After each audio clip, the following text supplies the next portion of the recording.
martial arts training as healthy escapism and kind of fantasy fulfillment in a controlled environment. So that was maybe a little bit of a mouthful to say all of that, but some of the benefits of martial arts training is, well, first, the escapism. So escapism can be healthy or unhealthy. Escapism is essentially an activity that you do to get away from the monotony and the stresses of everyday life. So we think of maybe movies, TV, and video games as escapism, but I would argue that martial arts is also a form of escapism. And that's because when you do your martial art, you're just totally absorbed in that activity, and you can't be thinking about all these other things that, you maybe should be thinking about or would be thinking about if you weren't training at that moment. So I think that's very valuable if you can take an hour out of your day or, a few hours out of your week and just be totally focused on something separate from what you would ordinarily be focused on.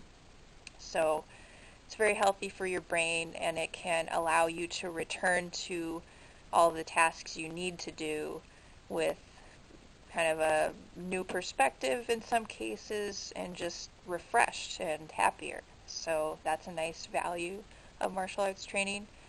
Another nice quality of martial arts training is you can essentially live out a fantasy in a controlled environment. So when you're training in your martial art, and it can be just about any martial art, it can be karate, it can be jujitsu, it can be aikido, that's my martial art, judo, whatever. All of that, you get to kind of live out the fantasy in a way of being an action star.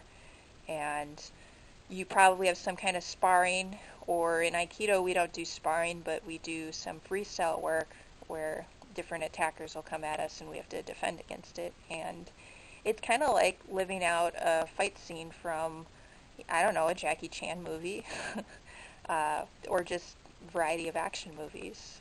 And that's a pretty cool thing. I mean, a lot of people love to watch those kind of movies, but if you take martial arts, you get to kind of experience a sliver of that yourself, and you could do that maybe as often as every class. Even if you're just doing partner work, working on drills and such, it can give you that kind of feeling. So those are two things that I think are good about martial arts training. Healthy escapism from your everyday life, and just being able to live out a fantasy in a controlled environment, live out the fantasy of being an action star in a movie. Now, do I think about both of those things every time I train? No, but I'm thinking about that now, and that's why I'm posting the video about it. Anyway, let me know what you guys think in the comments section. What do you think about martial arts as a form of escapism, and also as a way to kind of feel like you're an action star in a movie? That's my take on it. Let me know what you guys think.